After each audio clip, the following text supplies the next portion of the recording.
Welcome to the CMO Chapter podcast, where we dive deep into the dynamic world of Chief Marketing Officers. Join us as we explore the careers, insights, and strategies of top marketing executives who shape the brands we know and love. Whether you're a seasoned marketer, aspiring CMO, or simply just curious to understand what it really takes to step into the shoes of a CMO. This podcast is your backstage pass to discovering what it's like to really lead and innovate in the ever-evolving landscape of business. Stay tuned as we uncover the stories of the visionaries behind the brand. I'm delighted today to be welcoming Catherine Toms. Welcome.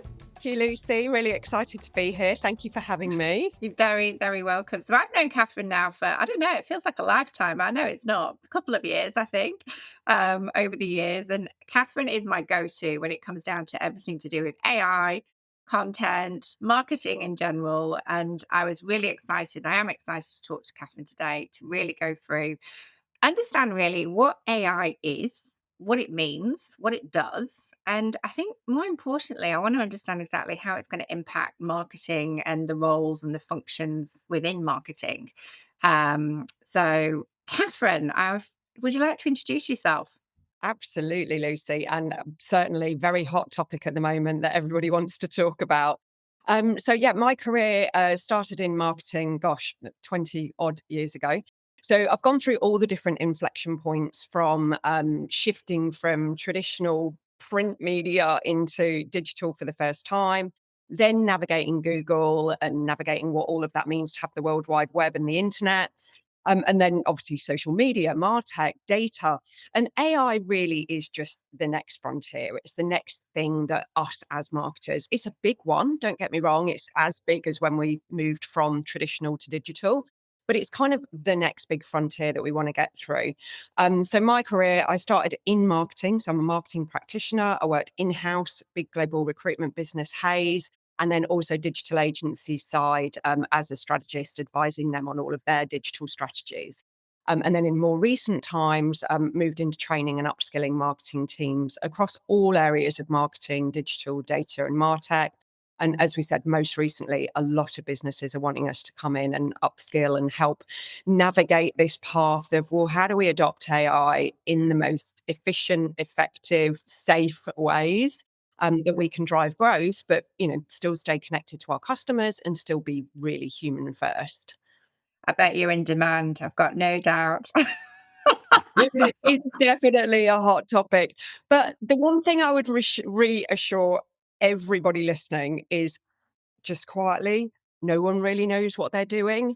I think there's a massive sense of FOMO at the moment, and everybody else, every marketer or every CMO is looking over the fence and thinking that everybody else has got it sorted and everybody else has got a plan and they've got a strategy and they know exactly what they're doing. It's a huge time of change. It's a huge time of navigating, and everybody is just working it out as they go. And that really is, the biggest sort of takeaway for me at the moment. That yes, certainly some businesses are further ahead than others, Hmm. often the smaller ones, because the enterprises have got so much more to think about when it comes to policy and risk and security. But as long as you're jumping on the path and having a plan, that's the right thing at the moment. But yes, lots of demand. Awesome.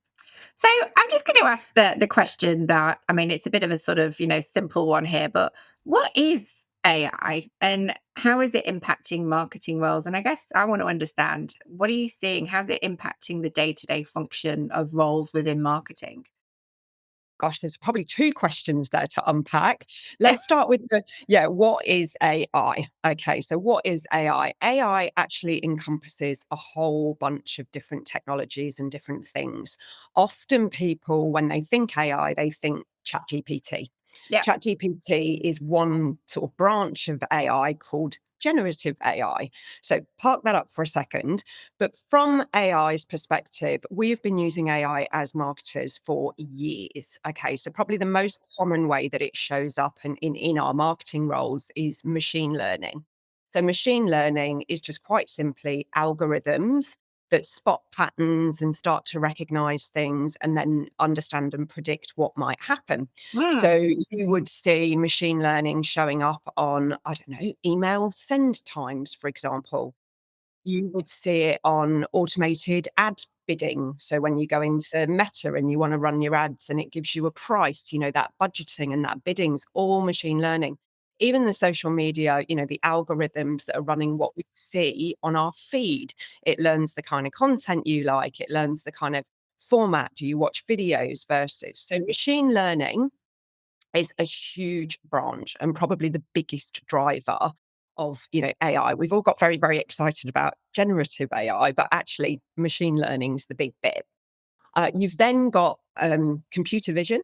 So Yep. computer vision, bit of a lesser known, lesser talked about, bit more of an emerging technology. But that's the ability for a machine or a computer to have eyes. Okay, so computer vision is brilliant for being able to, look at documents, or it's being able to analyze sentiment, or all sorts of different use cases. Virtual reality, augmented reality, they all sit under the branch of Mm. computer vision. And then you've got natural language programming, so NLP. And NLP is the ability for computers to understand language. So you might see that showing up in how you talk to Alexa, or how you Okay. ask your Google Home what the weather is, or it's the ability for it to understand language. And that can also be things like sentiment analysis. If you were Mhm. thinking, are our customers generally happy with us or not happy with us? And then the final one, which has obviously blown up AI in everybody's minds, is generative AI. Yeah. And the reason why generative AI is so enormous for us as marketers is they basically get smarter over time. The more that we use generative AI, it learns from itself, and it can also it's prompt to create. So rather than it just repeating a pattern, Yeah. or running an algorithm or learning something, you can go to AI now, as we all know, and put in a prompt. And originally, those prompts were text based, but now we can put in audio prompts, we can upload images, we can upload documents, and we can say to ChatGPT or Google Gemini or Claude or Perplexity or any of these other large language models, we can go and say, oh, hey, analyze this document for me, help me draft something, help me write an article, help me plan, help me ideate, help me brainstorm. So you've got the text side, and then you've also got the image systems like Midjourney, and that you can go in now and create an image Yeah. based on a prompt. So if you think about AI, yeah, four technologies that we really think about. So machine learning, huge. That's what's driving personalization and Yeah. prediction and all of that stuff. You've then got, as we said, computer vision, Mhm. the ability for machines to see things and analyze imagery. And then you've got NLP, natural language processing, that ability to understand language. And then finally, the big one we're all very excited about, generative AI. And how are you seeing, I mean, it's yeah, it's so broad and it's so vast, but how are you seeing, I mean, what's your viewpoint on how this is gonna impact roles within marketing and marketing teams in general? Okay, so again, I'll talk about what AI is doing for marketing, and then let's split out and Yeah. talk, how's that going to impact our roles. So step one, we've got a very simple sort of four Ps of how it's impacting marketing. So from the very first basic point, it's all about productivity. Okay, so AI is enabling us to do things better, faster, easier. Mhm. And where it's exciting is AI can actually get rid of a lot of what we would have called, the grunt work. If you think about marketing jobs in general, we've got high impact stuff and low impact stuff. And a lot of the stuff that we've had to do as marketers over the years is quite kind of admin based, isn't it? If Yeah. we are talking about uploading 10 adverts, and scheduling them, Yeah. we're doing, variations of 10 different adverts and we want different copy to appeal to different Mhm. target audiences, or we are running data reports, or we are, all of those kind of, very repetitive, quite admin manual, but time consuming tasks. So, from a productivity point of view, AI can help us do all of that stuff a lot faster. And what is exciting about the productivity element of it is it means that we can then also focus on higher impact work. So, that's where those softer skills of being a really good marketer, think about really understanding our customers, Yeah, insight, so empathy, targeted. creative thinking, brainstorming, strategizing, problem solving. So the idea is that from a productivity perspective, AI can take a lot of that stuff Mm. that we have to get done, and it has to be done, and it's part of running a marketing department, but it can free up our time to focus on some of that higher value, quite frankly, more interesting stuff, Yeah. the reason we all got into marketing and we love it. So you've got the productivity element. You've then got personalization. So gosh, we've talked about personalization for years, haven't we? The Yeah. holy grail of all marketing teams. How do we get in front of the right person at the right time with the right message? And it's always got stuck because Mhm. for us as marketing departments to be able to create that content at scale and distribute it to the right person at the right time, there's been this barrier because we just could Yeah. not physically, if we've got 100 people on our database and we want to send out, 50 different messages, it just, Uh, you start to scale that, it's just not tenable. And there was never the ROI in trying to hyper personalize. Whereas with AI, we can start to really automatically learn and understand people's mm, behaviors and triggers and what they're doing and what their intent is, so that we can then start to have all these messages that are already lined up with different mm. positioning or different images or different whatever we might want to, change for you in that moment. And then AI can distribute it without us having to sit there and manually, Yeah, yeah, please send Lucy this message because she did this thing. It's all automated. just done. Yeah. So we've got the productivity, you've got personalization. Where it really gets quite interesting then is all of this predictive stuff.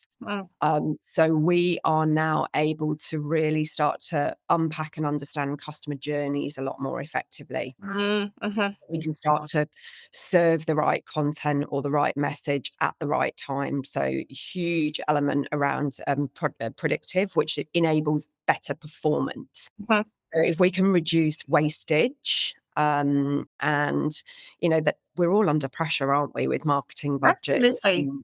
Yeah, delivering ROI. So if there's a whole bunch of stuff within AI that can help us drive better performance, so we can start to understand which media channel, which ads, we can test a lot more quickly so that we can optimize where we're spending Yeah. and real time shift spend away from one, Google ad set to another one because it's performing better. So we've got the performance element. And then the final bit that we're really hoping that it's going to drive is better profitability. Because if you take all those Yeah. elements together, it's not about reducing headcount. It's not about, chopping budgets, but it's about Mhm. Uh-huh. the people in our marketing teams are freed up to do better, more Yeah. strategic, more Yeah. creative, attention grabbing work.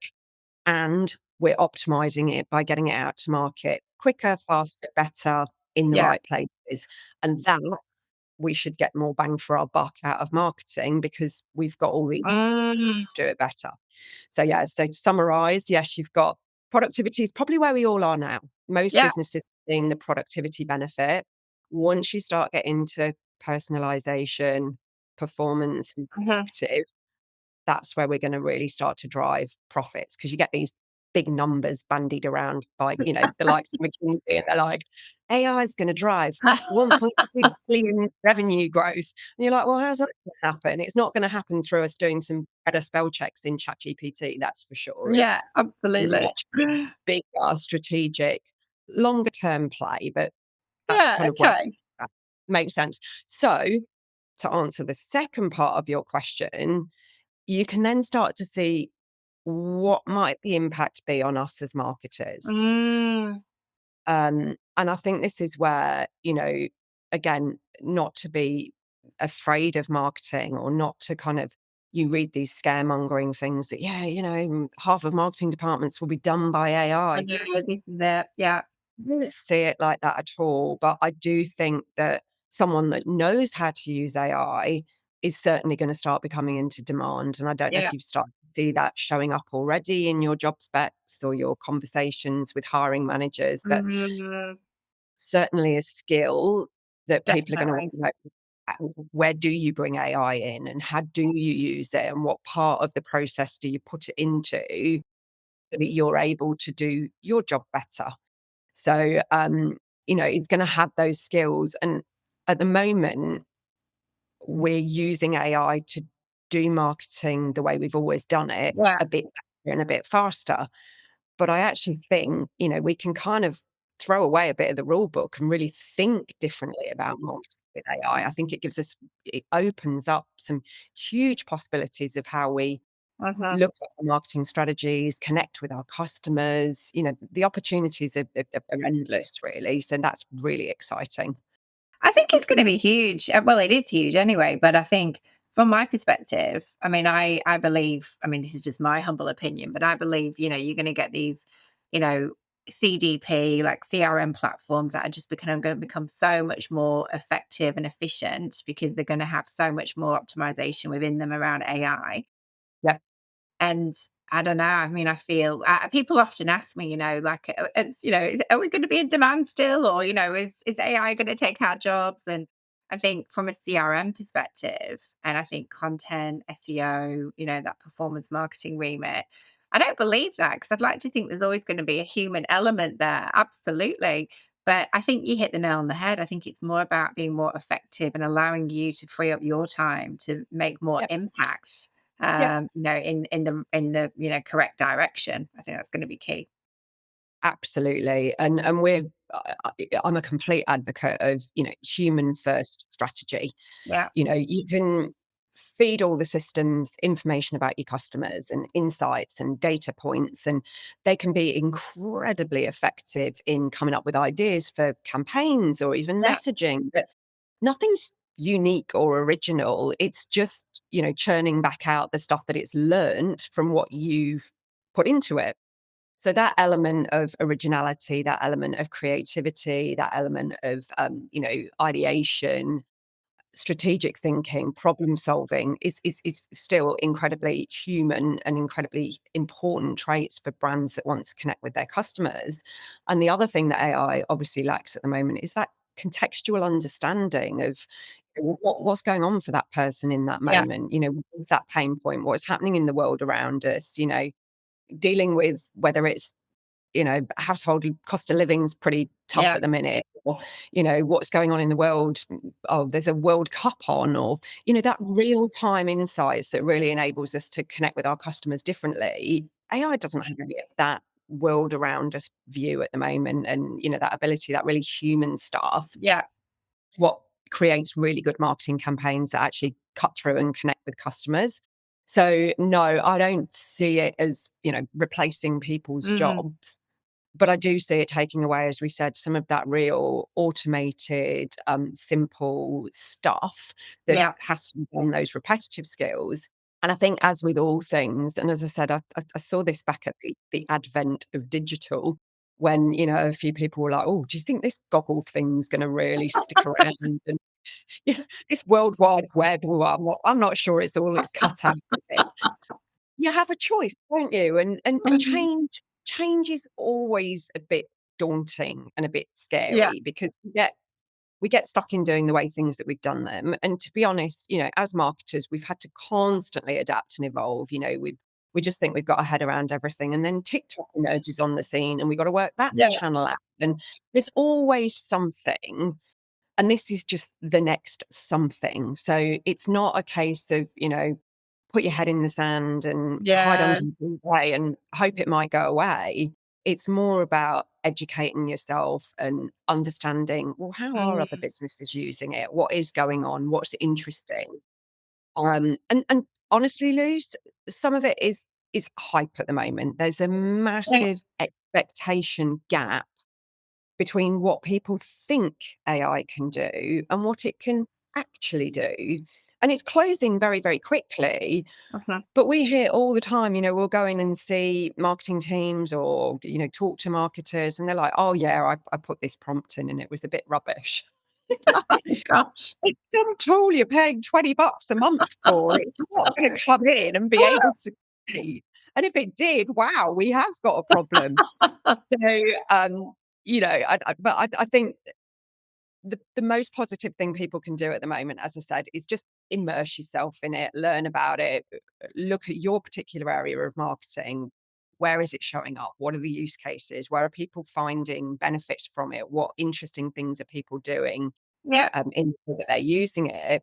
But then also, while you're looking at this opportunity analysis, it's a bit of a risk analysis as well, isn't it? It's like, well, Mm. hang on, what could go wrong? How might Yeah, we upset our customers or could yeah, this fire? And you've got to have a balanced view at the moment. It's not a silver bullet. It's not a mm, mm. it's going to fix everything. I think you made such a valid point. I mean, on that, I guess it sort of leads quite nicely into my next question because I know many CMOs and businesses in general at the moment, data privacy is particularly another hot topic.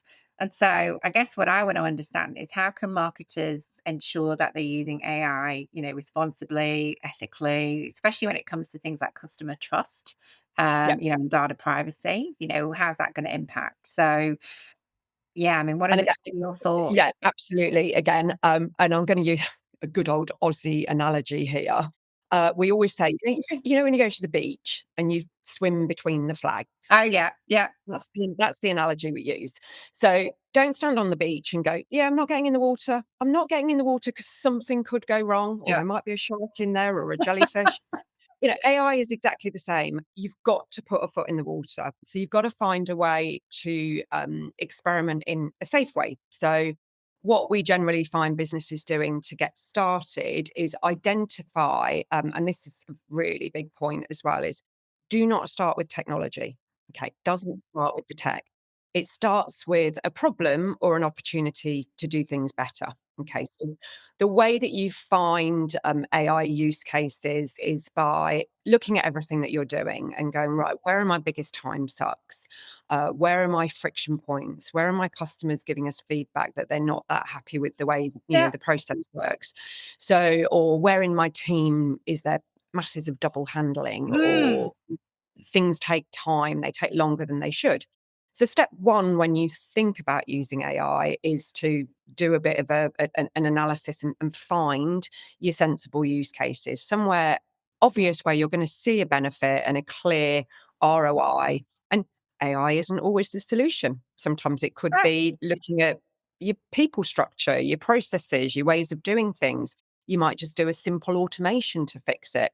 But if AI is the solution, in terms of progressing safely, what we then do is identify a pilot case and, what tool are we going to use? And again, another great point here mm, is it doesn't mean going out and grabbing a bunch of shiny new tools. Often it's the first place to start is have a look at your own MarTech stack. There's an awful lot in there. And we yeah. know utilization, so many businesses have got 3, 4, Oh, 10 absolutely. MarTech plus tools that people don't actually know what the capabilities are. All of these MarTech tools and systems are scrambling to embed AI into their systems at the moment, because if they don't, they're going to Mhm. be defunct and redundant in a few years' time.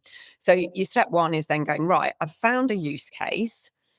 What do I have in my existing MarTech stack that may fix it? If I have something there, yep, I've got a match. I've found something that is a friction point or a time suck, and I've got technology that I could use. You then find a pilot area where you can just test it and run it without uploading, a whole load of your real customer data, because you don't want to risk Sure. doing something.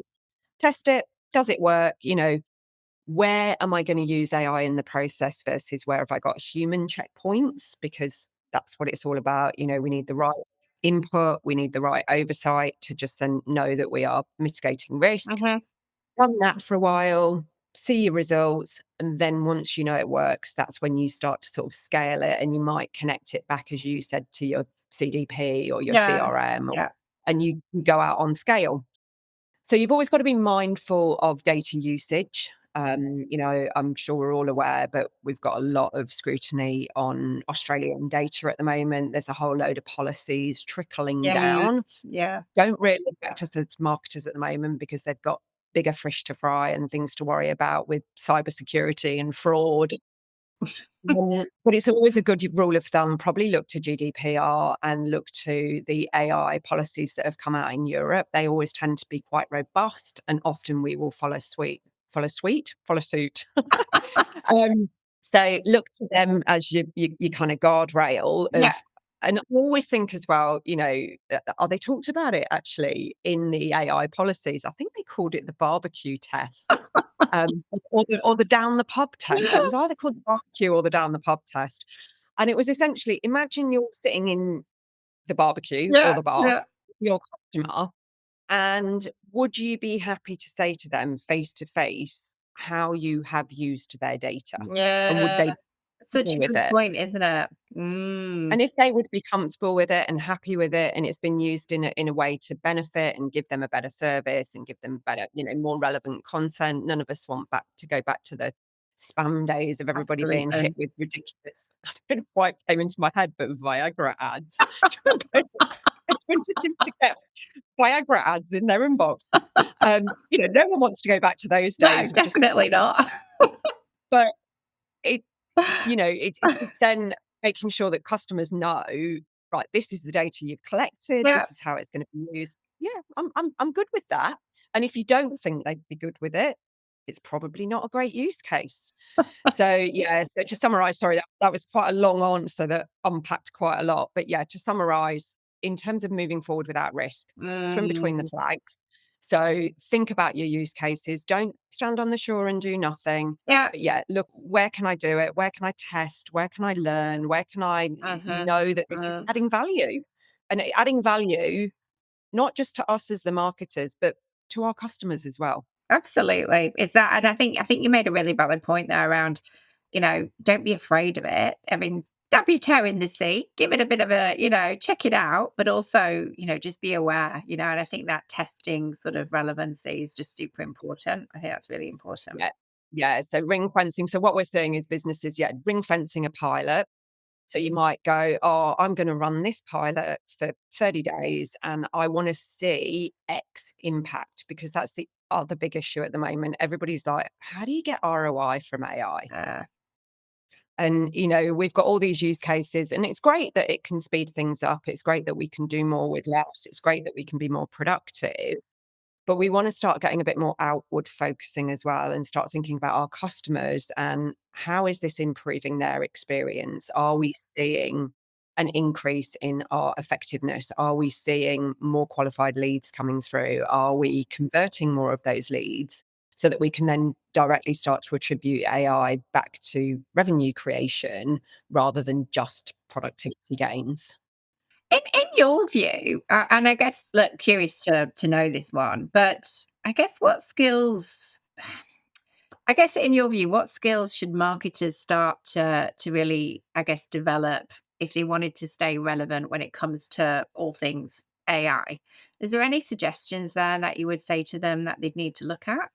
Yeah. So do you mean like in terms of what topics to learn Yeah. about and yeah, okay. So just understand what AI is. Okay. So as a foundation of knowledge, start to understand, well, what are some of these sort of technologies driving it? And you don't need to be a techie expert at all. You do not need to be a data geek or a tech nerd whatsoever. Just start, as I said, to understand, well, where is it showing up? It's not just ChatGPT and the large language models, but Mhm. where else is AI showing up in your tech stack? And then the skills that enables you to use it properly. So if we are talking about the large language models. So the Okay. large Okay. language models, when we talk about that, we're talking about ChatGPT, Yeah. we're talking about, Gemini, we're talking about Claude, Perplexity. So with those tools, it's all about learning how to communicate with them. Okay, so it's getting easier and easier, and they're getting better. But I always imagine with the LLMs, with things like ChatGPT, it's a bit like you've hired an assistant. Right. Okay. And you wouldn't expect to just go to an assistant who's joined your team that day and go to that assistant and go, right, write me a draft email series for this particular customer. Yeah. They wouldn't have a clue. They haven't got the context. They don't understand your goal. They don't understand what the Mm. email is to achieve. So instead of giving them those kind of prompts, what you need to do to be able to work with them effectively is give them as much context as possible. So instead of write me an email, you would go in and you would say, hey, I want you to help me draft some copy Mhm. uh, for this segment. The goal of the email is this. The pain point of the customer is XYZ. Yeah. I need a really good subject line. I want my body copy to be 100 words. I want a call to action. And oh, hey, by the way, let me upload for you 4 templates of really high performing emails I have used in the past. So Mm. it's starting to Okay. learn how to actually work with these systems exactly the same as if you'd become a manager of a team member for the first time. You've got to Yeah. learn to communicate with that team member to bring the best out in them. You've got to learn how to train them, how to support them, how to guide them. It's Yeah. exactly the same. Yeah. Yeah. So from that generative AI, and honestly, Lucy, the best way to train yourself is to start practicing and playing. So Yeah. if you are not Yeah. allowed to do that in business context, some companies just don't want you to, and you don't want to risk uploading anything that goes against company Mm. policy, Mhm. risk any kind of confidential data. Just start using it in your own life. Start to get onto these tools, use them to prep your food meal planner for the week, your holiday. There's a million different use cases you could go and play around with to understand its capabilities. And the capabilities in these platforms are changing Yeah. on a daily basis. Yeah. So, the latest things that we've seen in the last week or two, Google now has a notebook, Mm. and the notebook you can use on Google is phenomenal. Oh, So, wow. I'll have to check it the out. doc- you can take a document and upload an article, and it will turn it into a podcast for you. Wow. Why are we You can doing this? upload a document and strategize on how you might use it or respond No. to it. Wow. And then over on ChatGPT, so ChatGPT's always been like just, it's almost like SMSing a friend back Yeah. and forth. It's just a very simple chat bot kind of functionality. They've now got Canvas. So if you go in and you've got to be on the paid ChatGPT, but if anybody is, you go and look at Canvas as a functionality. And what they've done is they've sorted out kind of the whole user interface. Mhm. So now I can write my little, oh, hey, ChatGPT, help me rewrite this article for the website. I've written this draft blog. I need help editing it. And it brings up a whole screen. So it's way more user Oh, friendly wow. than it was. So the capabilities are constantly evolving. So the best way to learn is learn by doing. Yeah. And there's a lot out there. And then yeah, you don't have to follow everybody, but find some good reputable people to follow and learn from as well. It's almost like learning to drive a car, isn't it? I remember going back to those days and being slightly petrified. I mean, yeah, I think my parents would agree. They would definitely not want to go through that with me again. But yeah, you've just got to throw yourself in it really to sort of, try and test. And I think also what works for your organization, your industry, and your customer. I think that's going to be Yeah. super, super Yeah, key. 100%. So what we're seeing as well is a terrifying amount of businesses actually don't have an AI policy at the moment Right. or an AI Yeah. app. So what is trickling down with that though is probably causing more confusion and more fear amongst teams because they don't know what they can and can't do and what the rules and guardrails are around it. So in terms of, any leaders or CMOs listening to the podcast, Yeah. it's about establishing, well, what are those guardrails? Where do we swim between the flags so that people can do it confidently? Because you want people to experiment, you want Yeah. people to be creative, but you want them to do it in a safe way. You know, no one wants to be that person that uploaded that confidential document, and we've seen them, haven't we, come out in the Oh, news, and absolutely. no one wants to be that person. But the reality is, you know, we know it came out from, there was a report earlier on in the year from Microsoft and LinkedIn about Mm, AI in the workplace. And the problem that you've got is if you don't give people guardrails or clear policies, they're BYOing their own AI to work. right. So, you know, people are going to use it. It's a Yeah, bit like yeah, it's a bit like starting work tomorrow and being told you can't use Google or the internet. yeah. Wow. So, what? What do you mean I Yeah, can't you use wouldn't Google even or the think that internet? was a Help thing. me. Yeah. No. So if people have been using AI in their personal life or been using AI in another job and then move to a point where it's like, no, no, no, no, no, we don't use AI here. Mm, You might have it blocked on your work laptop. People are just grabbing their yeah, mobile out and yeah, using it anyway. So it's much better to have this open, transparent conversation around what we can and can't do. So everybody's clear, everybody's got the same shared vision, everybody's aligned, everybody knows. yeah, Because if you don't, there's one of two things could happen. One, you could have brilliant use cases and, you know, shiny examples of excellence that people have created, but the rest of the team don't know about it I because see. that Yeah. information sits in Lucy's head and Lucy hasn't told anyone else because she thinks she might get into trouble. And then at worst case, you're uploading stuff that you're not meant to and putting company data or customer information at risk. So Mm, one of the biggest things that we need now is conversations and actually yeah, mapping out a process and policies. It's not very sexy, is it? But you know, having some guidelines of, well, where are our flags? What do we do? Where do we swim? What yeah. are we comfortable with at the moment? And you know, we're Safeguard seeing it. all sorts. Yeah, we're Yeah, seeing, you know, some businesses very, very cautious, others a little bit more adventurous. Depends on the industry, how regulated you are, how secure your data is. There's lots of things that are impacting the pace and scale that businesses are able to adopt this. But mhm, one of the big ones is you know, that, you know, what access to tech have we got and how are yeah. we going to use it? And an outright ban on everything is probably a little bit dangerous. Yeah, exactly. And I think you made such a valid point there. It's just, and I'll be honest, I'd be quite curious to know how many businesses actually do have sort of, policies in place, as you've said, around AI. I'd be really curious to know. I think where Wow. marketers are under the pump at the Yeah, moment. it's getting better. So, we actually did a survey at a conference I was at recently, and that was about 25% of the Okay. marketers in the crowd, and that was Singapore, so that was a APAC marketing crowd. About 25% did, but that means three-quarters of us are not knowing where the flags are. And then, another one that was done by, the Marketing AI Institute over in the States. They do an annual report on the state of AI in marketing. A really good place to go just to sort of benchmark Yeah. yourself as well.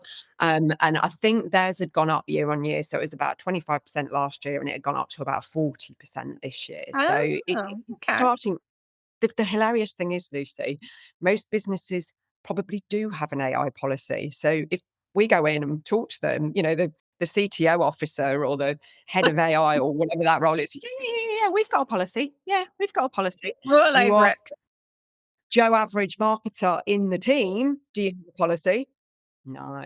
So Yeah. it's not filtered down or it's living in a 40-page document that no one can get their head around. You Oh, just need some yeah. really simple, if there was 4 things I was putting in a policy, it would be, yes, exactly. What's our use around data? What are we allowed to upload and not upload? What are our use cases? So where do we agree we are using it and we're not using Yeah. it?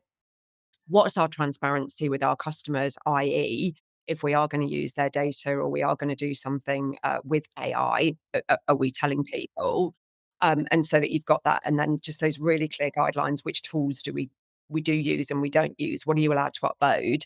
And then finally, you know, where's the human in the process? So Yeah. we would never, you know, I would never wholesale trust anything that AI spits out, it still has bias Mhm. and it can still hallucinate. I have Yeah. instances every day while I'll ask it a question and it just makes stuff up. It's like having the ultimate people pleaser on your team of assistants. It kind of won't tell you if it doesn't know anything. It'll just go, "Yeah, yeah, it's Yeah, and here's the definitely." answer. Honestly, it's right. Yeah, and then Yeah. you question it and you go, "Are you sure about that? Is that correct?" And it goes, "Oh, no, sorry. Sorry, yes, you're right." So you've just gotta watch out, where's the human in the Yeah. process? So really simple policy, as I said. What tools? What do we upload? How are we transparent about it? And where do we put the humans in the process to check stuff? But there's some great simple AI policies on what's lovely about this area is there's an awful lot of information out there that Mm, you can kind of get started with. So brilliant, brilliant. everybody's navigating together, as we said. So there's no place for imposter syndrome or So, secrecy here. throw yourself into it, absolutely. I guess finally, before we wrap up, I wanted to ask, and I'm sure you can, oh, well, certainly help with this one, but I guess for those out there, marketers or non-marketers, whoever, who are actually quite interested in learning more and wanting to understand more around AI, is there any specific sort of resources or, podcasts or workshops or books that you'd say, I'd advise start to follow these guys or attend this training session? What does that look like? Yeah, so upskilling and educating is huge, and there is loads of stuff out there. One watch out is that because it's a very attractive industry at the moment, there's quite a lot of snake oil. There's Yeah. quite a lot of people that are overnight AI experts, and you're like, Yeah. really? Okay. So there's a lot of talk, and we see it, don't we? Every day you're on LinkedIn, and there's some new advice about something. So the first thing I would always do is establish trustworthy sources and establish that, yes, this Yeah. person does know what they're on about. They've been doing it for a little while. They understand marketing as well, because there's a lot of generic AI information out there. There's not a lot specific to marketers and how it's shown in marketing. So step one is, sorting through some of the fluff and the noise. Good and the bad. I Yeah, yeah, absolutely. One of the places that I follow faithfully, is the Marketing AI Institute, Paul Ratzer over in the US. They've been thought leaders in this space for quite a while. They do a weekly podcast where they drop all the updates on what's been going on in AI generally, all the latest tools, all the latest developments, if there's been policy changes, use Okay. cases. So they're really, really interesting, and they're probably my absolute faithful go-to Yeah. week in, out The to AI kind of Bible. yeah, so that's the Marketing AI Institute. They also do run, fairly regular. They've got two webinars that they run fairly regularly, and a bunch of downloadable resources. So they're a very trustworthy place. Obviously, you've then also got your places like your Googles Yeah. and your, the open AIs, and there's some really good stuff that comes out from them as well. For example, Google did a brilliant prompt guide. Okay, absolute gold dust. If you don't know how to prompt, it's a brilliant download. Okay. So, yeah, trustworthy, credible sources. And then, that's obviously what we are really focusing on as well at the moment in terms of Mm. marketing training. So we've done marketing training for the last 10 years. Yeah. We've also done digital leaders training for the last 5 years, and that has encompassed AI. So we've been talking about AI, machine learning, computer vision.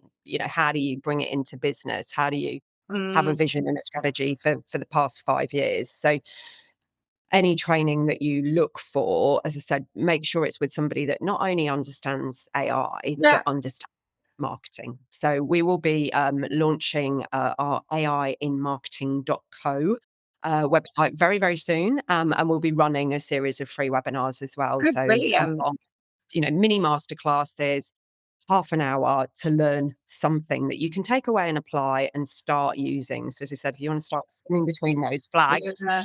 all about so we'll have two focuses. We'll have kind of like the strategic, what do you need to think about? And then we're going to Mm. intersperse that with regular tool teardowns where we'll go into a chat GPT or a Gemini and, show people exactly how you use it. So they'll be coming soon. Brilliant. And Keep in touch. I was going to say I've attended one of your webinars and they're brilliant. So recommended, highly recommended. And then one other person that I always follow as well on LinkedIn, not specific to marketing, but Ali K. Miller. Ali K. Miller on LinkedIn. She has really forged herself as a voice. I always look for people that just keep it simple. Yeah, Okay, don't yeah, get too technical, but really explain ways that you can use it and apply it, make it accessible, make it actionable. You don't want a load of techie jargon waffle that's just going to blow your head off. yeah. And she gives some really useful updates as well. But yeah, don't feel like you've got to follow everybody. You blow your No. head off with I things. think so, yeah. And I think it's sort of small bites, isn't it? Because, you could really go down a rabbit warren with this stuff. And I think it's going, okay, well, what's relevant for me and my market? Yes.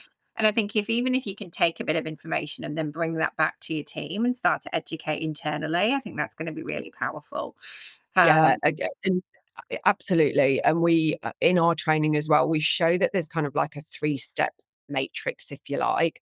So when you're looking at AI and how to bring it into your teams, it's like it's looking for those quick wins, isn't it? Same as yeah, everything. Where's the low-hanging fruit? Where's the stuff I could test and try quite easily? Gain confidence in, deliver some value, and then you get into some of your more complex strategic cases, which are going to involve a bit more customer journey mapping, yeah, data, segmentation, that stuff, you can evolve to that. It's just getting started, isn't it, with some of those simple quick wins to really build up your confidence. And that's whether you're a marketing team of one or a marketing team of 100. It's a scalable sort of process that just start with the simple stuff and evolve from there. yeah, absolutely. Well, Catherine, it's been an absolute pleasure to have you on the show. Thank you so much. You've been, I think, I feel like I've opened up Pandora's box of AI and it's just like knowledge, knowledge, knowledge. We should have fireworks in the background because, yeah, I feel there's a lot to learn here. And yeah, thank you so much. I've really enjoyed listening to you. It's been brilliant. Oh, my pleasure. And, absolutely, do jump on and follow me on LinkedIn as well, because I do share lots of updates, as you well know, anything new Yeah, that I see coming through.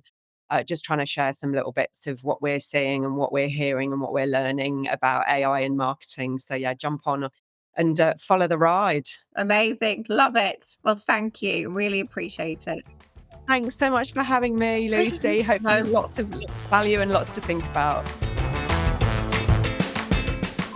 Remember, the road to CMO isn't always linear. It's filled with challenges, decisions, and moments of transformation. Whether you're charting your course or navigating a career shift, the experiences, wisdom shared today, as with our guests, is invaluable. Thank you for joining us. Keep dreaming big, keep pushing boundaries, and remember that your journey towards becoming a CMO is as much about the destination as it is about the growth you experience along the way.